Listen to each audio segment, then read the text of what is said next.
Hello guys, welcome again to my YouTube channel. My name is Ujunwa Melvis Okeke, the intercultural communicator.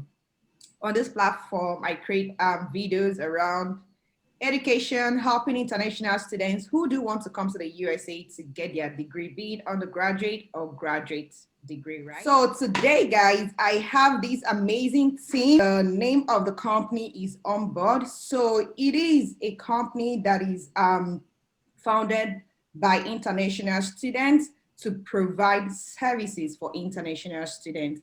So I'll allow them to introduce themselves. All right. Hey, everyone. My name is Jason. I'm Taiwanese American. I did my undergrad at Carnegie Mellon University in Pittsburgh. And I actually recently got my MBA at Emory-Wayzata in Atlanta. I've been a consultant, a product manager, an investment banker at different points in my career. And now I'm the CEO and co-founder of Onboard. And I'm really excited to tell you a little bit about who we are and how we're changing the landscape for international students in the US. Hi guys, I'm Aina. So I was born in India, but I actually grew up in 7 different countries. So I'm really passionate about the international student space. I went to Emory as well at the Wayzata Business School, and I studied marketing and consulting as well as business and society. And then all of last year, I was working at Yelp in New York, and I'm a big foodie, so that was really fun. Hey guys, my name's Sid and I'm originally from Mumbai, India. Born, brought up and raised out there for 18 years of my life before coming to the US for my undergrad. I came down to Emory and studied finance, math, and econ. I graduated in May 2019 and worked as an investment banker with Jason in Atlanta for a little over a year before starting Onboard. Great. Thank you so much, guys. You all can see that these are like great minds that have actually come up with this amazing platform that will help all of us, all international students across the board, achieve their dream and also to lessen the hassle of getting an employment authorization. So I have some questions here for this team and I'll be asking them and they'll be answering the questions. So the very first question that I had is, what was the reason behind founding Onboard? Yeah, so moving to America for college was a really interesting process for me because I'm ethnically Indian, but I identified with so many cultures because of the places I lived in. And when I first got there, I felt like there was no centralized platform for international students to connect who went to different colleges just because they're international. And then the second thing that really tipped it over for me was I had a very close friend of mine from India who applied for his OPT. And he got rejected 2 times. And when he was applying for the 3rd time, he kind of ran out of time and they asked him to leave the country. And this really affected his future. And all of my friends said, you know, why shouldn't he get something he really deserves? And that's a lot of why I was really passionate about starting Onboard. Great. Yeah, I mean, just like I know, I'm also an international student and I was studying on my F-1 visa. And going back in time, almost every legal process that I had questions about, I didn't have that one-stop shop resource that could provide me with credible and reliable information. We have international student offices across different colleges, but they're either resource constrained and end up taking days, if not weeks, to get back with vague answers, or they ask you to speak with an immigration attorney. And not getting clear answers is something that we had to get used to, which is a huge trigger point for me. And I've always believed in giving back to the community, and Onboard is the perfect way for us to attempt at making things better for the international student community. Yeah, so my parents came to the US about 30 years ago to pursue higher education and really chase the American dream. And in those 30 years that have passed, we've seen so many changes in the immigration landscape, but ultimately, immigration processes and procedures are still a huge pain point, especially for students. And kind of like Sid said, they represent a multi-billion-dollar industry that's controlled primarily by attorneys and politicians. And for international students in particular, preparing paperwork and documentation can be extremely painful, and it's so easy to feel just inherently disadvantaged. Especially when everyone else is spending 100% of their time focused on recruiting and finding the right jobs and networking. Most students don't know how complex this process is until it's just too late. And even those students that have jobs can often end up jeopardizing their offers just because they don't get the timing right. So, think about imagining a process that's 10x more painful than going to the DMV, which by itself already sucks, to get your driver's license. And that's what the EAD process can feel like for students going through it in their final year of studies. So we want to change that. We want to make this more equitable, more accessible process. And we think that it starts with OPT and with international students. Great. That is really amazing. Like hearing you all speak, I can totally relate because I am an international, or should I say was an international student. I graduated, did my OPT. So I understand the hassle when it comes to applying for OPT. I have my own story, but I think I should keep that for another day. So this is a great thing. So moving on to my second question for the team is, what was your process applying for jobs? I started thinking about recruiting from my junior year. I really, really wanted to get a summer internship in America because I thought it would benefit me when I was looking for a full-time job. So early in August, I started networking, I started going to company presentations, and I started going for different events so I could get that whole process started. Yeah, so like, okay, building on to that question, right? Do you think all those career fairs that you attended, do you think it was helpful for you after you got? Personally, it was so difficult because there were so many times where I would stand in a line for 10 minutes, 20 minutes to talk to one recruiter. And as soon as I would tell them I'm international, they'd say, "Oh, we're sorry." And I wish I knew some of those things beforehand, before, preparing my questions and like standing in the line and really waiting. So not always helpful, but I did make some really good connections from them. So thank you, Aina, for answering that question. So another question is, when did you start applying and how many jobs did you apply to? How were you able to keep track of these jobs? Yeah, so I can safely say I applied to somewhere between 200 and 300 jobs between my junior year and my senior year. I was open to all positions. I was looking at tons of different companies, not just the big names, some boutique names, because in the end of the day, it's kind of a numbers game. Not all companies sponsor, but if you find the right company, you can, get a good in and get a good job. I will say our business school at Goiswara had some really cool resources. So I had an Excel sheet that was extremely detailed, but it had the name of the company, the position description, and then it even had like who I spoke with, when I spoke to them, and what I spoke about.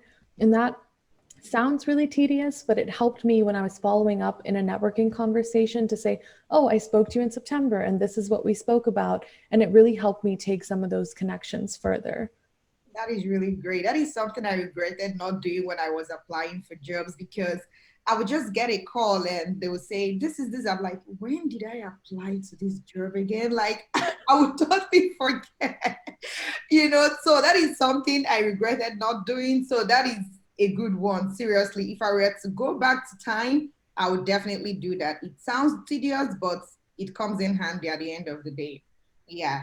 So, what is your advice for people who are still looking for employment?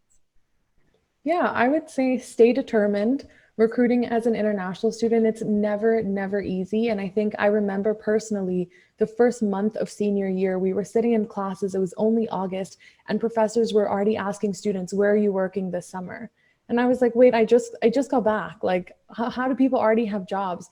So I think that it's hard, it's easy to get demotivated sometimes, but just push yourself and push yourself.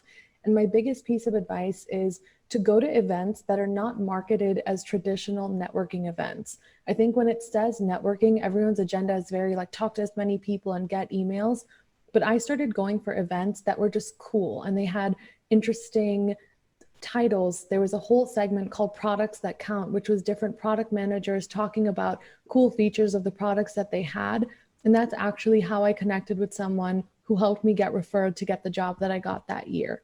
So I think people don't always think about that side, but just going to cool events about things you're passionate about, that really helps. Yeah, that's good. I like that advice. Thank you so much, China. Yeah. So the next question I have for you all is, tell us about the OPT process. What is this OPT, right? And who can apply for this OPT and when can they even start applying? Sure, I'm happy to take that. So every international student who comes to the US on their F-1 visa has the legal right to be working in the US after their graduation for a period of 12 months. And this 12-month work authorization period on your F-1 visa is called OPT, or optional practical training. And you can avail this work authorization by sending in an OPT application to USCIS, which is a US government affiliated agency. And timing this application can be a little tricky. And, depending on your unique situation, you may apply for either one of the different types of OPT. So, I'm going to talk about three of them specifically. The first one that's most commonly sought after is the post-completion OPT. This is meant for graduating seniors, both at the undergrad and grad level. It's for students who will be starting their work after their graduation date. The second one is pre-completion OPT, which is meant for students who will start working before their graduation date. And the third one, which is again a common one, is STEM OPT. That's for students who graduate with STEM degrees, and they can apply for STEM OPT towards the end of their regular post-completion OPT 12-month period and extend their OPT program by 24 months, in total giving them a total of 3 years of work authorization. And then again, coming down to the application, this is slightly tricky, and you want to keep in mind your program completion date to understand the OPT application timeline. For most schools, it's the same as their graduation date. So the rule for USCIS's current guidelines states that you can apply for OPT strictly between 90 days before your program completion date or 60 days after your program completion date. USCIS would reject your application if they receive it before or after that time window. And students also need to make sure of this 30-day rule. So essentially, every student, when they apply for OPT, get recommended for OPT by their respective university's DSO or their designated school official. And you basically receive an OPT I-20 with the signature and an issuance date. And you must have your application sent into USCIS within 30 days of your DSO issuing you the OPT I-20.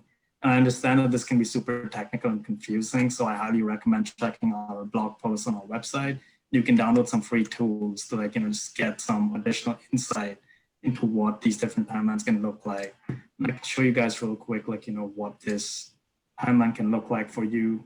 So if you have a chance to download our tool, you can basically enter your program completion date. And I'm going to pick a fairly recent and relatable one for the December cohort that just graduated. So let's pick December 15th, 2020. You can see how this tool automatically populates the necessary fields. You will see your application timeline giving you the first and the last date for your application. If you scroll further down, you can even put in the date that your DSO issued the OPT I-20. So let's just say a student got their OPT I-20 issued a month before the graduation date. And I'm going to take November 15th, for example.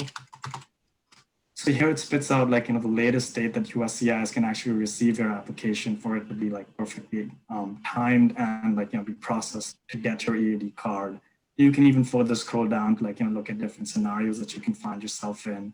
But yeah, getting this OPT application timeline window right is of utmost importance. So highly recommend you use this tool to figure out the right window for you.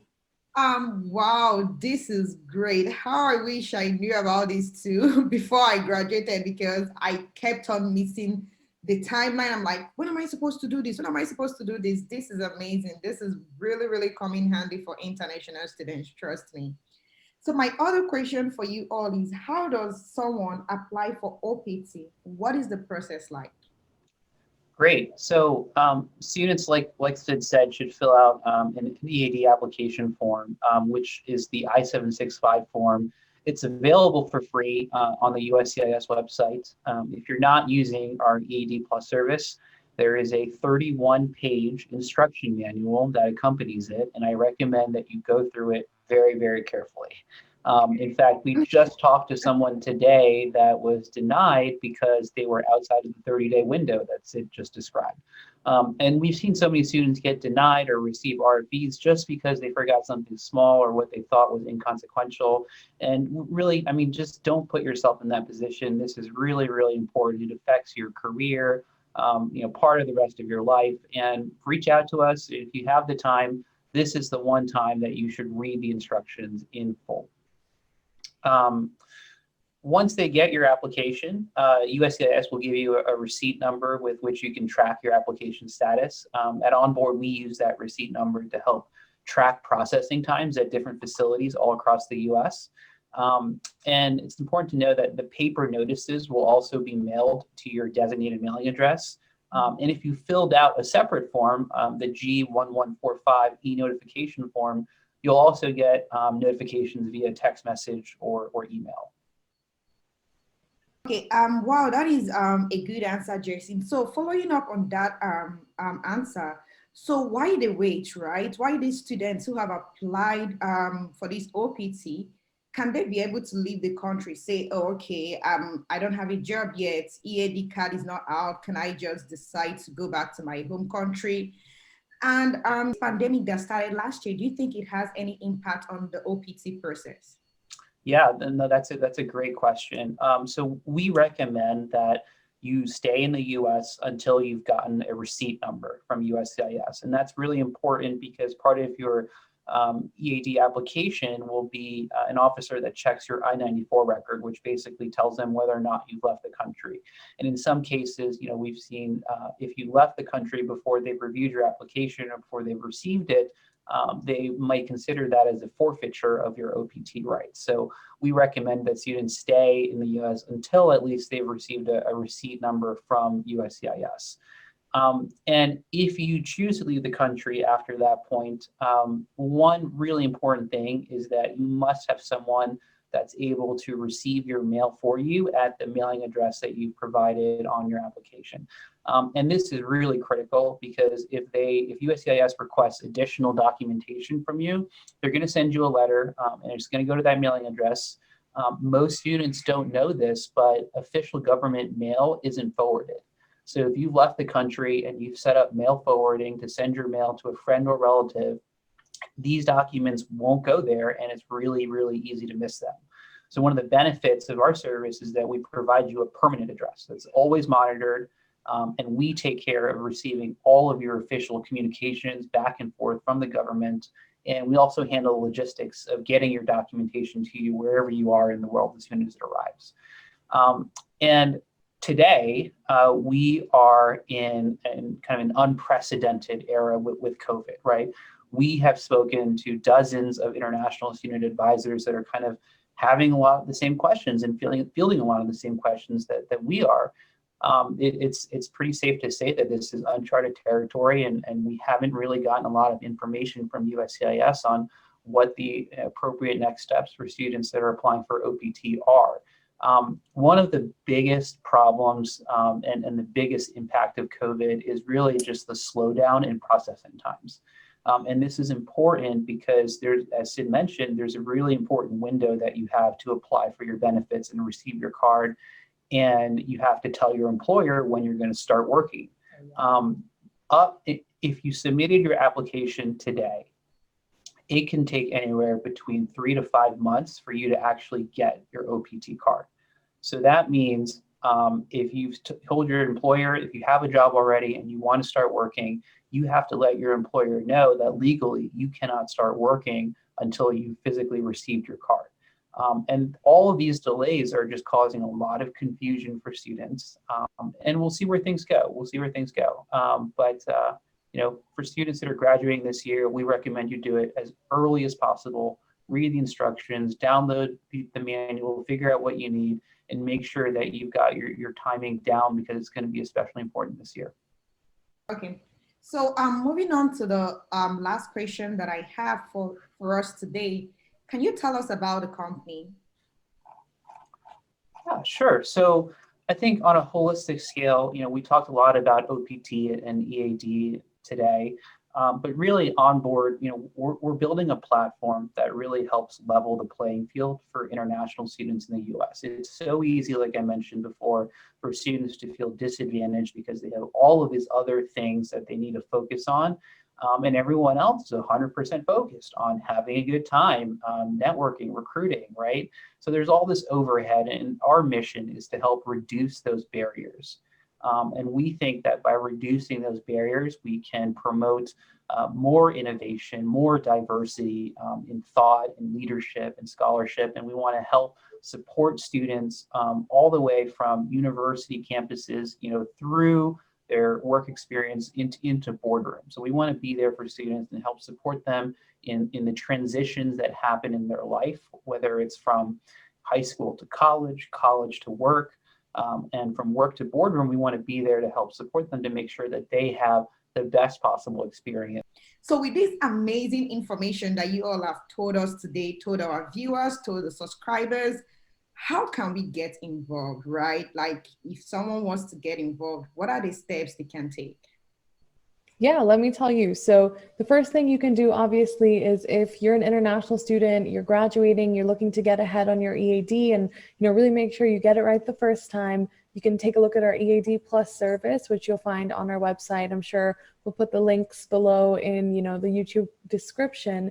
The other things you can do is we have an onboard bulletin, and it's where you can sign up to receive immigration updates, deals and discounts, and really stay up to date with the different products we have. So you can sign up there with your email, and then we'll email you all the relevant information as it comes out in real time. And then the last thing is you can support us by following us on social media. We're really active on Instagram, and we do some really great student spotlights. Uju's in one of them that really show you different students who are in the US, where they're working, and some tips and advice they have about their experience. Sneak peek, we're also launching a really exciting video series soon that's called Getting the Job International Student Edition. And in this whole series, we're interviewing students who are working at really cool companies and learning about their process and getting there. So any of those ways would be amazing. And we're looking forward to launching new things with Onboard and getting to know the international student community. Great. Thank you so much. I genuinely love Onboard because I've lived the life, I've experienced it, so I really understand. I can totally relate, and I know that a lot of people who are watching, or international students, I know they can relate. Even if they are still in their home country, when they come here, they will understand that this is a great service that you all are giving on a platter. So I appreciate each and every one of you, Aina, Jason, Seed, for coming up with this great plan and actually seeing it fruition. It's great. I commend the hard work, and I'm super proud of you all. So and I'm also happy that we collaborated on this, and thank you so much, guys. And to our subscribers, thank you for watching, and do well to share this video with everyone that you can share it with. Drop a great comment. If you have any question, drop it in the comment section. They will be there, they will be there reading all the comments and answering any further questions that you have. And what else? Subscribe. Do not forget to hit that subscribe button. Hit the subscribe button and subscribe to this channel for more amazing content. Thank you guys for watching. Bye. Thank you.